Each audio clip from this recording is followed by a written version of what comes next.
Saudara, Anda menyaksikan Kompas Bisnis bersama saya Putri Oktaviani. Pertamina memastikan proses hukum atas dugaan korupsi tata kelola migas tidak akan mengganggu operasional perusahaan, baik impor, produksi, sampai penyaluran BBM.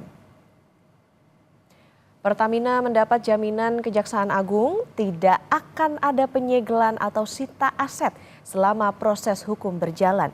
Kepastian ini merupakan hasil koordinasi dan konsultasi Pertamina pada Kejagung.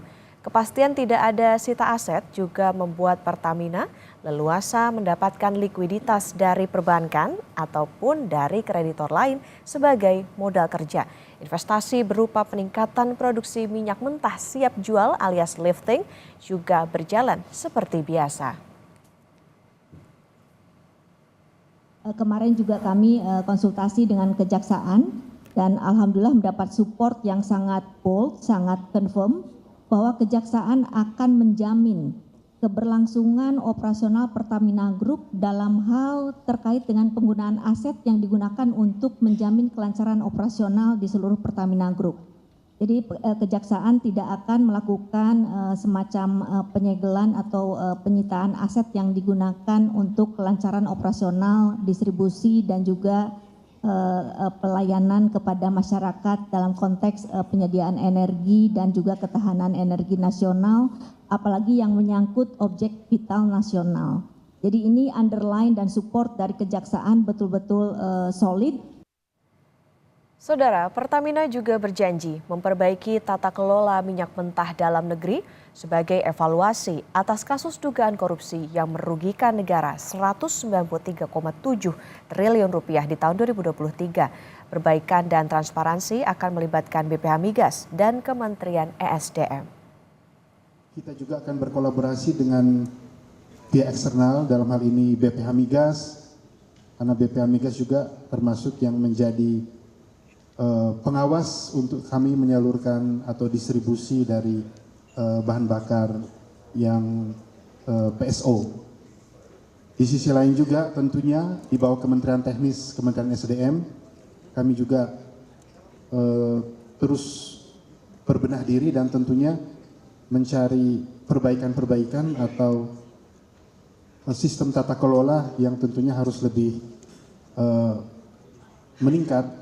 Nah, tata kelola ini kemudian akan kita sama-sama perbaiki bersama, lebih transparan dan tentunya lebih melibatkan banyak pihak agar pada ujungnya kita menghindari atau mengurangi sedikit pun celah yang dapat menjadi potensi operasional yang tidak sesuai dengan aturan. Berikutnya Saudara, Pertamina berupaya menjaga pasokan dan distribusi BBM selama cuaca buruk terjadi di banyak wilayah di Indonesia. Salah satu yang dilakukan adalah identifikasi daerah rawan bencana untuk menyiapkan alternatif jalur penyaluran energi termasuk selama arus mudik. Untuk memitigasi risiko penyaluran BBM selama cuaca buruk, Pertamina berkoordinasi dengan BMKG.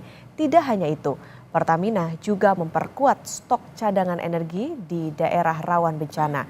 Khusus saat Lebaran 2025, mobil tangki akan disiapkan di kantong jalur mudik untuk memastikan ketersediaan energi. Kami sudah rapat lintas kementerian dan lembaga. Di dalam tim rapat lintas kementerian dan lembaga ini ada BMKG. Jadi BMKG memberikan akses kepada kami bagaimana perkiraan cuaca, termasuk perkiraan arus laut. Itu kami diberikan akses sehingga kita bisa melihat sebetulnya di daerah mana nanti yang diperkirakan akan kesulitan penyandaran kapal dan lain-lain. Kita pada saat melihat perkiraan BMKG dan juga hasil survei Kementerian Perhubungan terkait dengan rencana pergerakan masyarakat, kami memetakan ada wilayah-wilayah atensi. Wilayah-wilayah atensi ini yang rawan bencana dan mungkin juga daerah remote. Nah, daerah-daerah remote ini biasanya 2 minggu sebelum menjelang puncak mudik kami sudah melakukan build up stok di lokasi-lokasi outlet kami. Jadi di SPBU yang 3T itu kita tambahkan stoknya.